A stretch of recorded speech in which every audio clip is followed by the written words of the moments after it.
বন্ধুরা আমার খেয়াল করুন, আল্লাহর নবীজি আবু হুরায়রাকে বললেন, আবু হুরায়রা, এটা কি তোমার সন্তান? ভাইরা আমার, বন্ধুরা আমার, আজও পর্যন্ত নবীজির ভালোবাসার আবু হুরায়রার ডাকটা রয়ে গেল। সুবহানাল্লাহ। শুধু আজ নয়, কাল নয়, কিয়ামত পর্যন্ত আবু হুরায়রার ভালোবাসার ডাকটা রয়ে যাবে। সুবহানাল্লাহ। বন্ধুরা আমার, ভাইরা আমার, সিয়াসিতার এমন কোন হাদিসের কিতাব নাই যে কিতাবের ভিতরে আবু হুরায়রা থেকে বর্ণিত কোনো হাদিস নাই। সুবহানাল্লাহ। সাহাবীদের ভিতরে সব চাইতে বেশি, চাইতে বেশি যিনি হাদিস বর্ণনা করেছেন, বন্ধুরা আমার, ভাইরা আমার, সেই সাহাবীর নাম হলো আবু হুরায়রা রাদিয়াল্লাহু তাআলা আনহু। সুবহানাল্লাহ। আবু হুরায়রা সব সময় মসজিদ নববীর সুফায় পড়ে থাকতেন। ক্ষুধার তাড়নায় তিনি ছটফট করতেন, মাটিতে পড়ে তিনি কাতরাতেন। এক বর্ণনায় এসেছে, একদিন তিনি মাটিতে পড়ে এরকম ছটফট করতেছেন, তার স্বজন পরিজনেরা, তার বন্ধু বান্ধবেরা, আসহাবে সুফার সাহাবীরা মনে করেছিল আবু হুরায়রার মৃগী রোগ হয়েছে। কি হয়েছে? আবু হুরায়রার মৃগী রোগ হয়েছে। বন্ধুরা আমার, ভাইরা আমার, আবু হুরায়রার মনে হয় মৃগী রোগ হয়েছে। এই জন্য আবু হুরায়রার নাকের কাছে চামড়ার জুতা তারা শুকিয়ে দিতেন। বন্ধুরা আমার, ভাইরা আমার, আবু হুরায়রা বলতো, আমার জাতির লোকেরা রে, আমার তো মৃগী রোগ হয় নাই, আমি যে আজকে কয়দিন হয়ে গেল খাই না, আমি নিজে তা বর্ণনা করতে পারবো না। আমার ক্ষুধার যন্ত্রণা আমি সহ্য করতে না পেরে জমিনের ভিতর শুয়ে আমি ছোটাছুটি করতেছি। সুবহানাল্লাহ। আল্লাহর নবীর সাহাবী জমিনের ভিতরে শুয়ে ছটফট করতেছেন। বন্ধুরা আমার, খেয়াল করুন, আসহাবে সুফায় সব সময় তিনি পড়ে থাকতেন।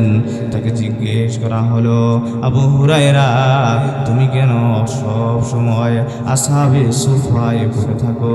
আবু হুরায়রা বলতো, আমার জাতির লোকেরা রে, আমি যদি একটা মিনিটের জন্য আসহাবে সুফা থেকে দূরে সরে যাই আর আমার অনুপস্থিতিতে যদি আল্লাহর রাসূল একটা হাদিস বর্ণনা করে আমি মাহরুম হয়ে যাব। এই জন্য আমি মাহরুম হতে চাই না। আমি খেয়ে না খেয়ে, পড়ে না পড়ে সব সময় মসজিদে নববীর সুফায় আমি পড়ে থাকি। সুবহানাল্লাহ। দেখেন সাহাবীদের হাদিসের প্রতি, দ্বীনের প্রতি কত দরদ ছিল। বন্ধুরা আমার, খেয়াল করুন, আরেক বর্ণনায় এসেছে, এই যেখানে মাহফিল হয়েছে, আপনারা কি গ্রামের ভিতরে কয়েকজন লোক না আরো লোক আছে?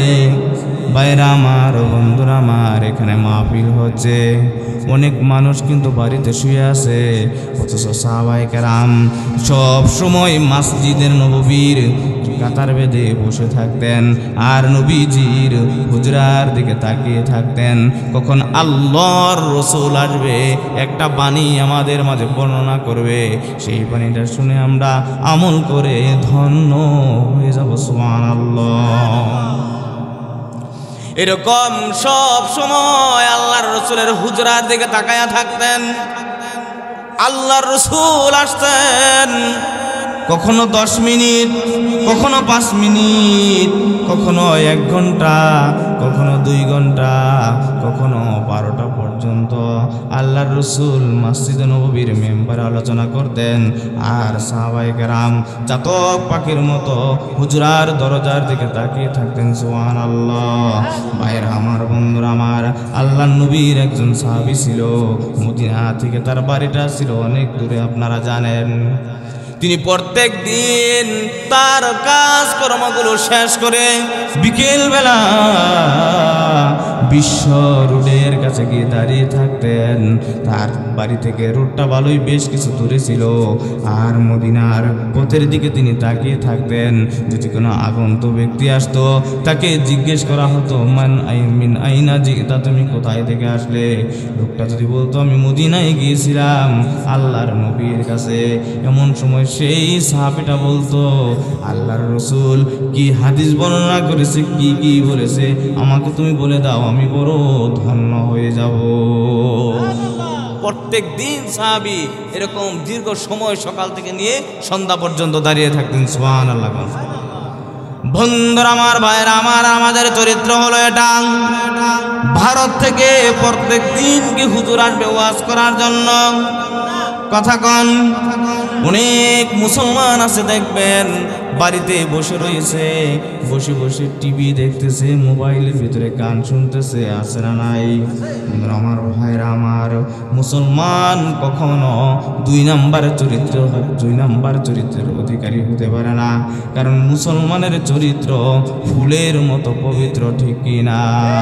মুসলমানের চরিত্র থেকে হাজারো কাফের বিমান ইমানের মধুমাখা কালেমা পড়ে মুসলমান হয়ে গেত, ঠিক কি না? সাম্প্রতিক কিছুদিন আগে ইসরায়েলের সাথে যুদ্ধকারী কোন রাষ্ট্রের? ফিলিস্তিন। হামাস সৈন্যের কাছে একজন ফিলিস্তিন সৈন্য, একজন নারী সৈন্য আটকা পড়েছিল, আপনারা জানেন। প্রায় 29 দিন হামাস সৈন্য তার সেবা যত্ন করে সেই নারীকে সুস্থ করে তুলেছিল। যখন নারীকে বলা হলো এই মেয়ে তুমি এখন সুস্থ হয়ে গিয়েছো, তুমি নির্ভীক হয়ে তুমি বাড়িতে চলে যাও, নির্ভীক হয়ে।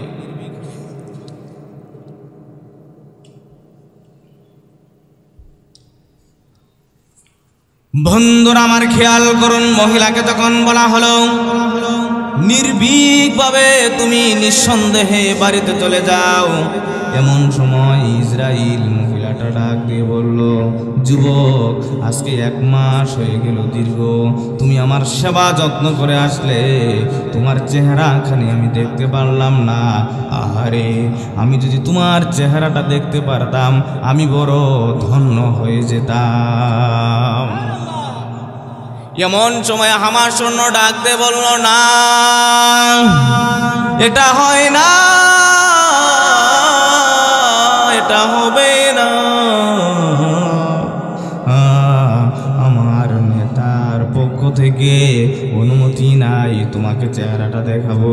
এমন সময় ইসরাইল মহিলাটা বললেন, ভাই তোমার বয়স কত? এমন সময় হামাস সৈন্য ডাক দিয়ে বলল, ভাই আমার, বোন আমার বয়স হলো 19। কয় বছর? যৌবনে তার ভিতরে ভরপুর একটা যুবক, যৌবনে তার ভিতরে ভরপুর। মহিলাটা ডাক দিয়ে বলল, আমার বয়স জানো তুমি কত? বলে কত? আমার বয়স হলো 16 বছর। যৌবনে আমার ভিতরে ভরপুর। আহারে, একই ঘরের ভিতরে থাকলাম, একই ছাদের নিচে ঘুমালাম, তুমি যদি পারতে, ইচ্ছা করলে তোমার কামনা বাসনা পূরণ করতে। এই যুবক, আসলে কি তুমি যুবক না হিজলি? হিজলি চিনেন না? যুবক ডাক দিয়ে বলল, না, আমি হিজলা না, আমি আমার আল্লাহকে ভয় করি। উপরের দিকে শাহাদাত আঙ্গুল তুলে ইশারা দিয়ে যুবক বললেন, আমি মুসলমান, আমার চরিত্র হবে ফুলের মতো, আমি কোনো দিন এত বড় একটা অন্যায় আমি করতে পারি না, ঠিক কিনা? আমার বন্ধুরা আমার, এই যুবতী মহিলা, অনেক দিন হয়ে গেল তোমার সেবা করতেছি, এখন তুমি নির্ভীক হয়ে সুস্থ হয়ে গেছো, তুমি নির্ভীকভাবে সহি সালামতে তোমার বাড়ি ফিরে যাও। মহিলা ডাক দিয়ে বলল, না না, তোমার মতো নিখুঁত চরিত্রবান যুবক আমি জীবনে আর একটাও দেখি নাই। আহারে, আমি যদি তোমাকে বিয়ে করতে পারতাম আমার জীবনটা বড় ধন্য হয়ে যেত, আর আমি ইসরায়েলে ফিরে যেতাম না। ইমানের মধু মাখা কালেমা পড়ে আমি মুসলমান হয়ে গিয়ে সারাটা জীবন আমি ফিলিস্তিনে কাটিয়ে দিতাম। সুবহানাল্লাহ। এমন সময় যুবক বলল, না, এটা হয় না, এটা হবে না। আমার নেতার পক্ষ থেকে অনুমতি নাই, আমি তোমাকে বিয়ে করতে পারবো না। ভুল, আমাকে তুমি ক্ষমা করে দাও। ভাইরা আমার, বন্ধু আমার, এক পর্যায়ে ইসরায়েলি মহিলা যখন তার বাড়িতে চলে গেল, এই ঘটনা যখন তার জাতির মাঝে ঘুরে বলল, একদিনে একজন নয়, দুইজন নয়, 1,00,000 ইহুদি ইমানের মধু মাখা কালেমা পড়ে মুসলমান হয়ে গেল। সুবহানাল্লাহ। কারণ মুসলমানের চরিত্র দেখেও ইহুদি খ্রিস্টান মুসলমান হয়, ঠিক কিনা? বন্ধুরা আমার, খেয়াল করুন, হযরত আলীর কথা আপনারা জানেন। হযরতে আলী মাগরিবের নামাজ আদায় করার জন্য মসজিদের নববীর প্রথম সিঁড়িতে যখন তিনি পাও রাখলেন, একজন ইহুদি এসে বলল, আলী, একটা প্রশ্ন ছিল। বলে কি? বলে, আলী, তুমি যদি প্রশ্নের উত্তর দিয়ে দিতে পারো, আমি তোমাকে কথা দিয়ে দিলাম, ইমানের মধু মাখা কালেমা পড়ে আমি মুসলমান হয়ে যাব। আলী বললেন, ইহুদি বলে ফেলো। এমন সময় ইহুদি বলল, এ আলী, মাগরিবের নামাজের সময় হয়ে গেছে। ভাইরা আমার, বন্ধুরা আমার, বলুন তো দেখি, মুসলমান মাগরিবের নামাজ কয় রাকাত? আর জোরে বলুন, কয় রাকাত? মাগরিবের নামাজ 3 রাকাত। কোন নবীর উপর ফরজ হয়েছিল আপনারা কি জানেন? কথা কোন লাগে? ওয়াজ বুঝতেছেন না? না শেষ করে দিব। বন্ধুরা আমার, খেয়াল করুন, আল্লাহর পয়গাম্বর ঈসা রুহুল্লাহর কথা আপনারা জানেন। ইরাকে বেবেল শহরে, বন্ধুরা আমার, ভাইরা আমার, ইরাকের বেবেল নামক শহরে দাজলা নদীর কিনারায় উরুর, বন্ধুরা আমার, ভাইরা আমার, উরুর নামক নগরীতে যখন আল্লাহর পয়গাম্বর হযরতে ঈসা রুহুল্লাহ একটা সাজদা দিলেন গতলি লগ্নে উরুর নগরীতে দাজলা নদীর কিনারায় বেবেল নামক শহরে যখন তিনি মাগরিবের নামাজের সময় একটা সেজদা দিয়ে দিলেন গদরি লগ্নে, আল্লাহ পাকের কাছে দোয়া করে দিলেন, আল্লাহ, আমার মা মারিয়ামকে ইহুদি খ্রিস্টান বিভিন্ন আজেবাজে মন্তব্য করে, আজেবাজে কথা বলে, এই জন্য আমার মাকে তুমি হাসরের ময়দানে আসামির কাঠগড়ায় দাঁড় করেও না। এই দোয়া যখন করলেন ঈসা রুহুল্লাহ, আল্লাহ রাব্বুল আমিন বললেন, এই ঈসা রুহুল্লাহ, তোমার দোয়া আমি মঞ্জুর করে নিলাম। সুবহানাল্লাহ। আল্লাহর পয়গাম্বর বললেন, একটা দোয়া যেহেতু আমার কবুল হয়ে গেল, আরেকটা দোয়া আমি করব। আরেকটা তিনি সেজদা দিলেন, সেজদার ভিতরে বলতেছেন, আল্লাহ, ইহুদি খ্রিস্টানেরা আমাকে নিয়ে লোকের আজেবাজে মন্তব্য করে, এই জন্য হাসরের ময়দানে তুমি আমাকে আসামির কাঠগড়ায় দাঁড় করায়ও না। আল্লাহ বলেন, ঈসা রুহুল্লাহ, তোমার এই দোয়াটাও আমি আল্লাহ কবুল করে নিলাম। আবার যখন তিনি সেজদা দিয়েছেন কোনো কথা বলেন না। আল্লাহর পয়গাম্বর ঈসা রুহুল্লাহ যখন দেখতেছেন একের পর এক সব দোয়াগুলো কবুল হয়ে যাচ্ছে, তাহলে আমি আরেকটা দোয়া করি। ঈসা রুহুল্লাহ সেজদায় পড়ে গেলেন, কোনো কিছু বলেন না। আল্লাহ বলেন, ঈসা রুহুল্লাহ, কোনো কিছু তুমি চাও না কেন? এমন সময় আল্লাহর পয়গম্বর ঈসা রুহুল্লাহ বললেন, আল্লাহ, এমন একটা জিনিস আমি তোমার কাছে চাইব, কিন্তু তুমি তো আমার দিবা না। পয়গম্বর আদম দোয়া করেছে, ইব্রাহিম খলিলুল্লাহ দোয়া করেছে, ইসমাইল জবিহুল্লাহ দোয়া করেছে, ইব্রাহিম খলিলুল্লাহ দোয়া করেছে, মুসা কালিমুল্লাহ দোয়া করেছে, প্রায় সব পয়গম্বরেরাই দোয়া করেছে, তুমি দোয়া কবুল করো নাই। আল্লাহ রাব্বুল আমিন বলেন, ঈসা রুহুল্লাহ তুমি দোয়া করো, আমি আল্লাহ আজকে তোমার দোয়া মঞ্জুর করে নিব আমার দফতরে। সুবহানাল্লাহ। এমন সময় ঈসা রুহুল্লাহ একটা দোয়া করেন, আল্লাহ তোমার কাছে আমার ফরিয়াদ, ওগো আল্লাহ তুমি আমাকে আখিরি জামানার পয়গাম্বরের উম্মত হিসাবে মঞ্জুর করে নাও। আল্লাহ রাব্বুল আমিন বললেন, ঈসা রুহুল্লাহ তোমার এই দোয়াটাও আমি আল্লাহ মঞ্জুর করে নিলাম। সুবহানাল্লাহ। বন্ধুরা আমার, ভাইরা আমার, এই জন্য এই ঘটনাকে যেন কিয়ামত পর্যন্ত মনে রাখে, এই জন্য আমার আল্লাহ পাক রব্বুল আমিন মাগরিবের নামাজ 3 রাকাত দিয়ে দিয়েছেন। সুবহানাল্লাহ। ভাইরা আমার, বন্ধুরা আমার, হযরতে আলী মাগরিবের নামাজ আদায় করার জন্য মসজিদের নববীর প্রথম সিঁড়িতে পাও রেখেছেন। এমন সময় ইহুদি এসে বলতেছেন, ইহুদি এ আলী তোমাকে আমি একটা প্রশ্ন করব, প্রশ্নের উত্তরখানা তুমি যদি দিয়ে দিতে পারো আমি ইহুদি কথা দিয়ে দিলাম, ইমানের মধুমাখা কালেমা পড়ে আমি মুসলমান হয়ে যাব। সুবহানাল্লাহ। ভাইরা আমার, বন্ধুরা আমার, আলী বললেন, এই ইহুদি মাগরিবের নামাজের সময় হয়ে গিয়েছে, বেশি লেট যদি করো, বেশি দেরি যদি করো তাহলে কিন্তু মাগরিবের নামাজ কাজা হয়ে যাবে।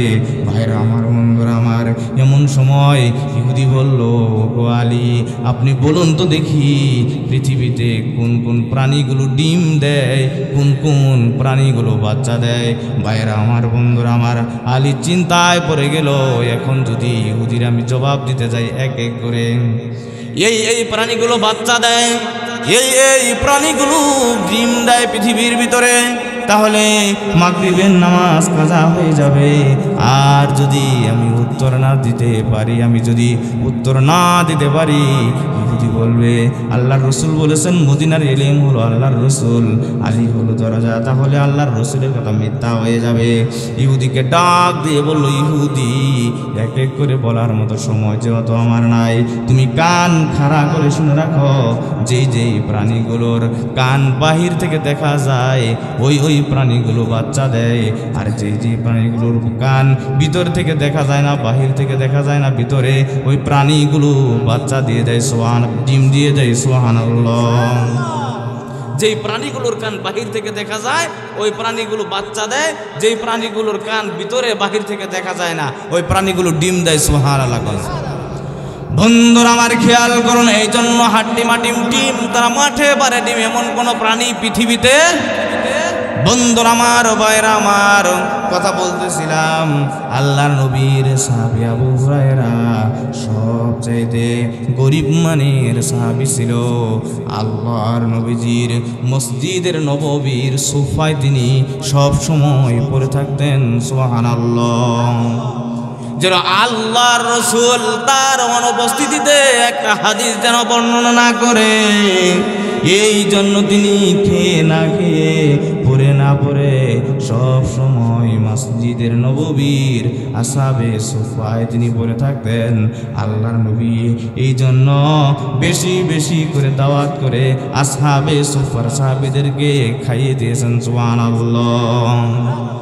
সব চাইতে বেশি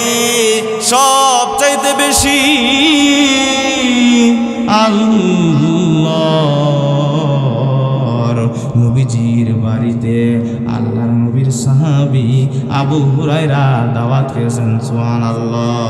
ভাইরা আমার, বন্ধুরা আমার, এই আবু হুরায়রা এত চিকন ছিলেন বন্ধুরা আমার, ভাইরা আমার, একদিন আবু জেহেলকে আবু হুরায়রাকে একটা চর মেরেছিল। আবু হুরায়রা ছিটকে গিয়ে পড়েছিল। সুবহানাল্লাহ। আর তার চাপা এরকম গাল, তার চোয়াল ফুলেছিল, 5টা আঙ্গুল বেশি উঠেছিল। তিনি এত চিকন সাহাবী ছিলেন, খেয়ে না খেয়ে পড়ে না পড়ে সব সময় তিনি আসহাবে নববীর সোফায় তিনি পড়ে থাকতেন। বন্ধুরা আমার, ভাইরা আমার, এই সেই সাহাবী আবু হুরায়রার হাতে হাত রেখে আল্লাহ নবীজি এক সপ্তাহ ওয়াজ শোনায় দিলেন কয়দিনের? আর জুড়ে বলুন কয়দিনের? বন্ধুরা আমার, ভাইরা আমার, আল্লাহর নবীজি আবু হুরায়রার হাতে হাত রেখে এক সপ্তাহ ওয়াজ করলেন। সুবহানাল্লাহ। আল্লাহর নবীজি আল্লাহর নবীজি গরিবের পক্ষে ছিলেন, ঠিক কিনা? আরো জুড়ে বলুন ঠিক কিনা? লা ইলাহা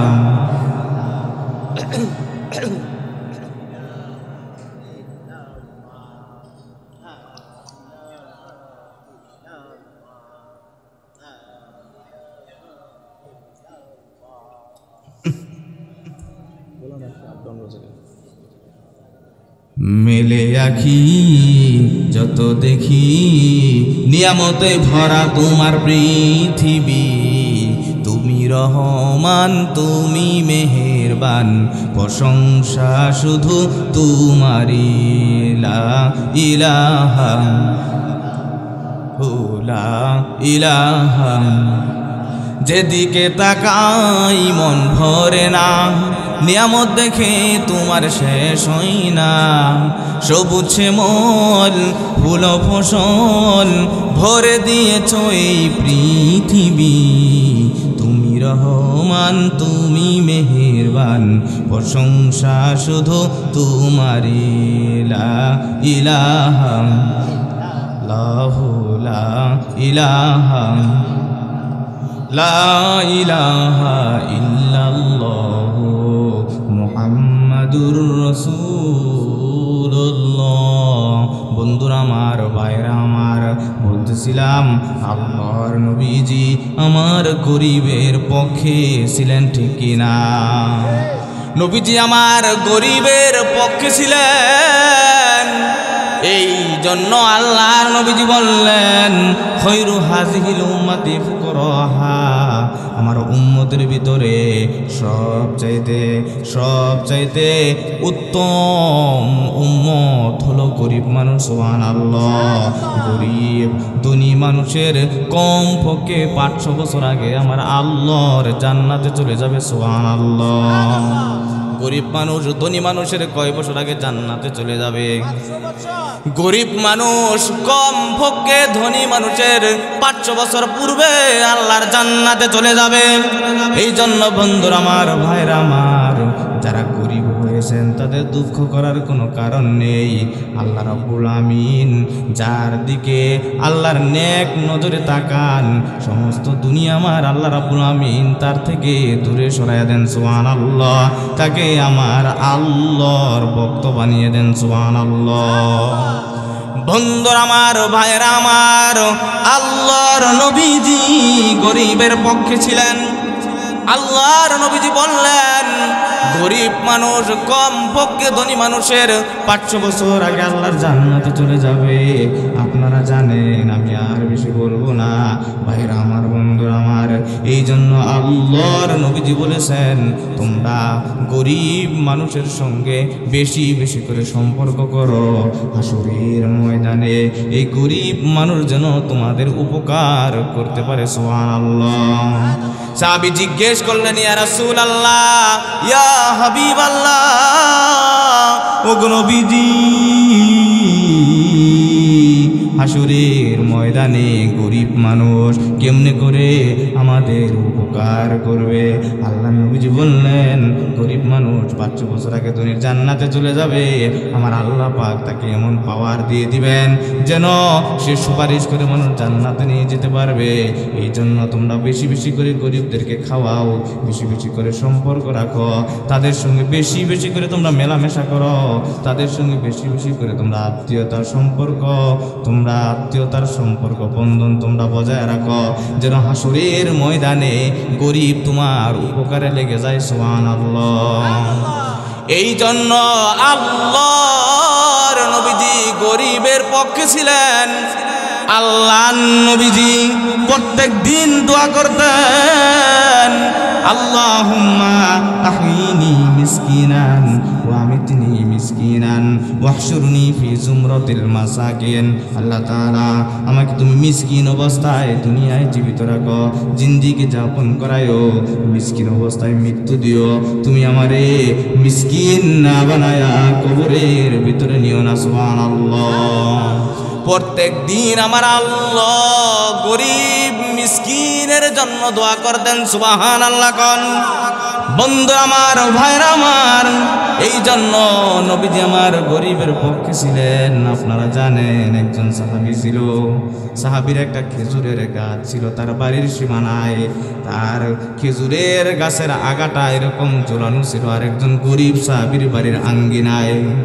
দেখেন না অনেক সময় খেজুরের গাছ গোড়াটা থাকে একদিকে, তার আগাটা থাকে আরেক দিকে, থাকে কি থাকে না? বন্ধুরা আমার খেয়াল করুন, সাহাবীর খেজুরের গাছের আগা একটা গরিব সাহাবীর বাড়ির আঙ্গিনায় উঠানের ভিতরে এরকম ঝুলে পড়েছিল। খেজুরগুলি পাকাপোক্ত হয়ে গিয়েছে, চারদিকে অভাব আর অনটন, পুরা 1 বছরের জীবিকা গাছের আগায় ঝুলতেছে। ভাইরা আমার, বন্ধুরা আমার, এমন সময় সাহাবী যখন খেজুর পাড়ার জন্য গাছের আগায় ঢুকলেন, গরিব সাহাবীর বাড়িতে তার গাছের আগাটা খেজুর পাড়ার জন্য গাছের আগায় যখন ঢুকলেন, এমন সময় ভাইরা আমার, বন্ধুরা আমার, ঝড় ঝড় করে কিছু খেজুর মাটিতে বাড়ির আঙ্গিনায় বাড়ির উঠানে পড়ে গিয়েছে। হে আল্লাহর নবীর সাহাবীর, গরিব সাহাবীর ছোট ছোট 2টা বাচ্চা ছিল, একটা ছিল 5 বছরের আর একটা বাচ্চা ছিল 3 বছরের। কয়টা বাচ্চা? ও বাচ্চা দৌড়ে এসে খেজুর পড়া দেখে টুকিয়ে মুখের মধ্যে ঢুকিয়ে দিল। ওই সাহাবী গাছ থেকে তাড়াহুড়া করে দৌড় দিয়ে নেমে বলতেছে, এই খেজুর খাস কেন? খেজুর কি তোর বাবাই লাগাইছে? খেজুর বের কর। বন্ধুরা আমার, ভাইরা আমার, সাহাবী ছোট ছোট বাচ্চা খেজুর মুখের ভিতরে দিয়ে চিবুনি দিয়ে দিয়েছে, মুখের ভিতরে আঙ্গুল ঢুকিয়ে দিয়ে খেজুর বের করে ফেলেছে। সাহাবীর কান দিয়ে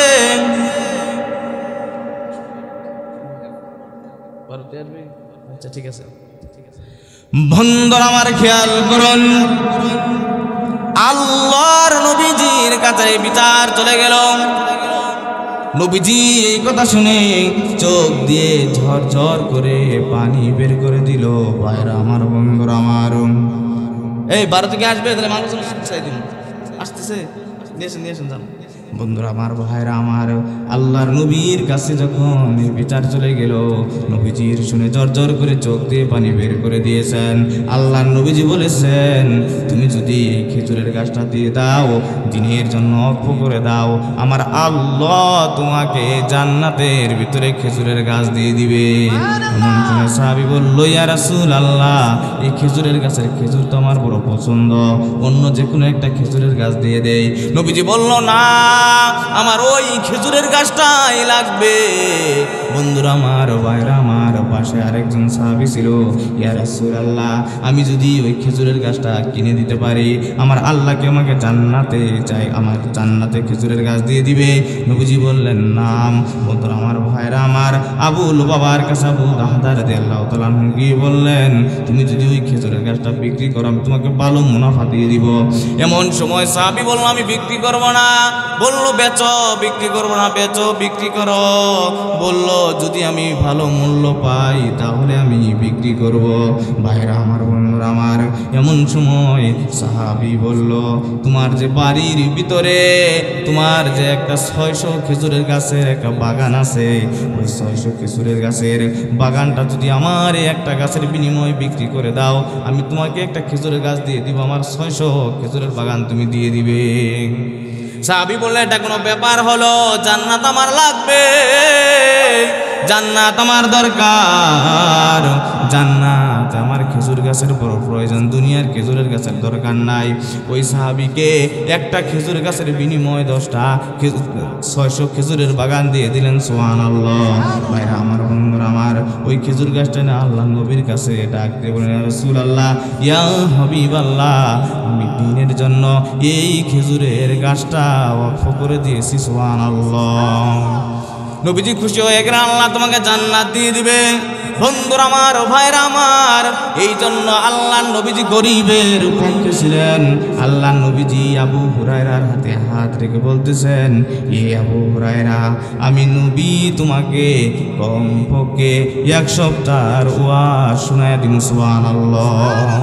কয়দিনের ওয়াজ শোনাবেন? আল্লাহর নবীজি বললেন, আবু হুরায়রা রে, তুমি কি জানো আল্লাহ রাব্বুল আমিন খলাকাল্লাহু আযজা ওয়া জাল্লা তুরবাতা ইয়াউমাস সাবতি, শনিবারের দিন আমার আল্লাহ রাব্বুল আলামিন পৃথিবী সৃষ্টি করেছেন। সুবহানাল্লাহ। শনিবারের দিন আল্লাহ রাব্বুল আমিন পৃথিবী সৃষ্টি করলেন, এই মাটি সৃষ্টি করলেন শনিবারের দিন। ভাইরা আমার, বন্ধুরা আমার, তাহলে মাটির জন্ম কি বারের দিন? মাটির জন্ম কি বারের দিন? ভাইরা আমার, বন্ধুরা আমার, শনিবারের দিন আল্লাহ পাক রব্বুল আমিন যখন মাটি সৃষ্টি করলেন, মাটি থরথর করে কাঁপতে শুরু করলো। এইভাবে মাটি থরথর করে কাঁপা শুরু করলো। বন্ধুরা আমার, খেয়াল করুন, আল্লাহর নবীজি আবু হুরায়রার হাতে হাত রেখে বলতেছেন, আবু হুরায়রা রে, আল্লাহ পাক রব্বুল আমিন এই মাটির কাঁপাকাঁপি থামানোর জন্য রবিবারের দিন খলাকা ফিহাল জিবালা ইয়াউমাল আহাদি, আল্লাহ রাব্বুল আমিন রবিবারের দিন পাহাড় সৃষ্টি করে দিয়েছেন। সুবহানাল্লাহ। তাহলে পাহাড়ের জন্ম কি বারের দিন? আরো জোরে বলুন, কি বারের দিন? যেখানে যা লাগে তাই দিয়ে আল্লাহ পাক পেরেক মেরে দিলেন, পুরা পৃথিবীর ভিতরে পেরেক মেরে দিলেন। বন্ধুরা আমার, ভাইরা আমার, মধুপুরের পাহাড়ের তুলনায় গজনির পাহাড় বড় না ছোট? আরো জোরে বলুন, বড় না ছোট? হিমালয় এভারেস্টের পাহাড়ের তুলনায়, হিমালয় পর্বতের পাহাড়ের তুলনায়, বন্ধুরা আমার, ভাইরা আমার, উহুদ পাহাড় বড় না ছোট? ভাইরা আমার, বন্ধুরা আমার, যেখানে যা লাগে তাই দিয়ে আল্লাহ পাক জমিনের কাঁপাকাঁপি থামানোর জন্য পেরেক মেরে দিলেন, পাহাড় সৃষ্টি করে রবিবারের দিন। সুবহানাল্লাহ। এই যে চেয়ারটা বানিয়েছে কাঠমিস্ত্রি, সব জায়গায় কিন্তু একরকম পেরেক লাগে নাই, ঠিক কিনা? একরকম লোহা লাগে নাই, একরকম তার কাটা লাগে নাই। কোনো জায়গায় 1 ইঞ্চি, কোনো জায়গায় 2 ইঞ্চি, কোনো জায়গায় 3 ইঞ্চি, কোনো জায়গায় ½ ইঞ্চি। বন্ধুরা আমার, ভাইরা আমার, আল্লাহ রাব্বুল আমিন পৃথিবীর কাঁপাকাঁপি থামানোর জন্য পাহাড় সৃষ্টি করে রবিবার দিন পেরেক মেরে দিলেন, যেখানে যা লাগে তাই দিয়ে দিলেন। সুবহানাল্লাহ। এখন তাহলে শনিবারের দিন কি? রবিবারের দিন কি? এরপরে কোন দিন? আল্লাহর নবীজি আবু হুরায়রার হাতে হাত রাখলেন। নবীজি আমার বললেন, আবু হুরায়রা, ওয়া খলাকাশ শাজারা ইয়াউমাল ইসনাইন, আল্লাহ পাক রব্বুল আমিন সোমবারের দিন গাছপালা সৃষ্টি করেছেন। সুবহানাল্লাহ। কোন দিন গাছপালা সৃষ্টি করেছেন? তাহলে গাছের জন্ম কি বার? বন্ধুরা আমার, খেয়াল করুন, অনেক মানুষ আছে দেখবেন বৃহস্পতিবারের দিন বাঁশ কাটে না, আছে না নাই? বৃহস্পতিবারের দিন বাঁশের জন্মদিন। আমরা মাদ্রাসার কালেকশন থেকে অনেক সময় যাইতাম, এরকম মাহফিল হইলে বাঁশ কালেকশনে অনেক লোক কইতে, হুজুর বাঁশ দিতাম নাকি? আজকে বৃহস্পতিবার, আপনি জানেন না বাঁশের জন্মদিন? আমরা বলতাম, আরে মগা, বাঁশের জন্ম বৃহস্পতিবারের দিন না, বাঁশের জন্ম হলো সোমবারের দিন। কোন দিন? বন্ধুরা আমার, খেয়াল করুন, এই পুরা পৃথিবীটাকে আল্লাহ পাক সাজানোর জন্য সোমবারের দিন গাছপালা সৃষ্টি করলেন।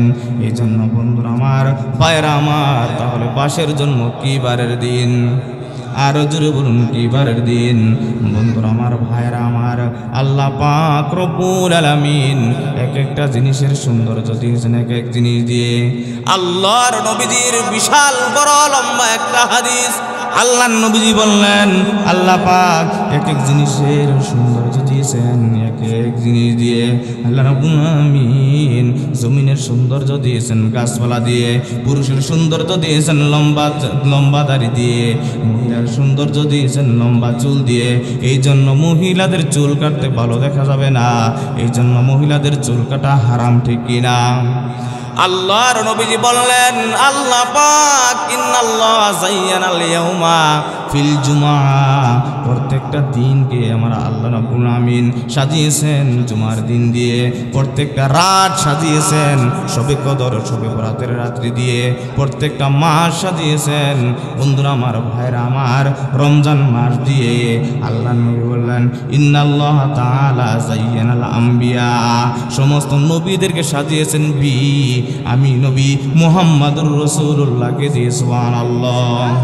সমস্ত নবীদেরকে সাজিয়েছেন আমি নবী মুহাম্মদুর রাসূলুল্লাহকে দিয়ে। ভাইরা আমার বন্ধুরা আমার আল্লাহ নবীজি আরো বললেন আল্লাহ পাক পয়গম্বর আদমের উম্মত রয়েছে, পয়গম্বর নূহের উম্মত রয়েছে, পয়গম্বর ঈসা আলাইহিস সালামের উম্মত রয়েছে, পয়গম্বর ঈসা রূহুল্লাহর উম্মত রয়েছে, ইব্রাহিম খলিলুল্লাহর উম্মত রয়েছে, মুসা কালিমুল্লাহর উম্মত রয়েছে। সমস্ত উম্মতগুলোকে সাজিয়েছেন আমি নবী মুহাম্মদুর রাসূলুল্লাহর উম্মতদেরকে দিয়ে, আমাদেরকে দিয়ে। সুবহানাল্লাহ। আল্লাহ পাক তাহলে সোমবারের দিন গাছপালা সৃষ্টি করলেন কি বারের দিন? বন্ধুরা আমার ভাইরা আমার তাহলে রয়েছে আর কোন দিন? আরো জুড়ে বলুন রয়েছে আর কোন দিন? ভাইরা আমার বন্ধুরা আমার মঙ্গলবারের দিন আল্লাহ পাক রব্বুল আমিন আল্লাহর নবীজি আবু হুরায়রার হাতে হাত রেখে বলতেছেন আবু হুরায়রা রে, আল্লাহ পাক রব্বুল আমিন মঙ্গলবারের দিন চতুষ্পয় জানুয়ার সৃষ্টি করেছেন। সুবহানাল্লাহ। বাঘ ভাল্লুক বুড়া হাতি শিয়াল মহিষ যত প্রকারের প্রাণী জগৎ আছে আল্লাহ পাক রব্বুল আমিন সৃষ্টি করেছেন মঙ্গলবারের দিন। তাহলে মুসলমান বলুন তো দেখি গরুর জন্ম কি বারের দিন? আটটি গোড়া ছাগল মহিষ মুরগি হাঁস বিড়াল কুত্তা ছাগল বিলাল সব কিছু আমার আল্লাহ রব্বুল আমিন মঙ্গলবারের দিন সৃষ্টি করেছেন। সুবহানাল্লাহ। সংক্ষিপ্ত করে দিলাম, লম্বা কথাগুলো আমি আর বেশি বলবো না। এরপরে রইল আর কোন দিন? যত হুজুর আসতেছেন লম্বা আলোচনা করার মতো মোর আমার নেই, সময় আমার নেই। ভাইরা আমার বন্ধুরা আমার রয়েছে আর কই দিন? বুধবারের দিন আল্লাহর নবীজি আবু হুরায়রার হাতে হাত রাখলেন আর বললেন আবু হুরায়রা রে, আমি নবী তোমাকে এক সপ্তাহ ওয়াজ শুনাইয়া দিমু। আবু হুরায়রা আল্লাহ রব্বুল আমিন জানো কি ওয়া খালাকান নূর ইয়াউমাল আরবিআই, আল্লাহ পাক রব্বুল আমিন বুধবারের দিন সূর্য জগৎ সৃষ্টি করেছেন। সুবহানাল্লাহ। চাঁদ আর সূর্য গ্রহ নক্ষত্র উপগ্রহ যা কিছু বলেন এক কথাই আল্লাহ পাক সূর্যকে সৃষ্টি করেছেন বুধবারের দিন, চাঁদকে সৃষ্টি করেছেন বুধবারের দিন, তারকারাজিকে সৃষ্টি করেছেন বুধবারের দিন। বন্ধুরা আমার একটা হলো হিরো লাইট আরেকটা হলো জিরো লাইট, ঠিক কিনা? হিরো লাইট আলো দেয় কোন সময়? সূর্য আলো দেয় কখন? দিনের বেলা। চাঁদ আলো দেয় কখন? চাঁদের আলো যদি সূর্যের আলোর মতো হতো তাহলে কি আমরা ঘুমাইতে পারতাম? কথা কোন পারতাম? আল্লাহ পাক বান্দার সুবিধার জন্য চাঁদটাকে আমার আল্লাহ পাক জিরো করে দিয়ে সূর্যের আলোকে হিরো করে দিয়েছেন। সুবহানাল্লাহ। সর্বপ্রথম আমার আল্লাহ রাব্বুল আমিন আল্লাহর নবীজি বললেন এ আবু হুরায়রা, সর্বপ্রথম আল্লাহ পাক রব্বুল আমিন চাঁদ এবং সূর্য দুইজনকেই হিরো লাইট করে বানিয়েছিলেন। আল্লাহর বান্দার ঘুমাইতে কষ্ট হবে।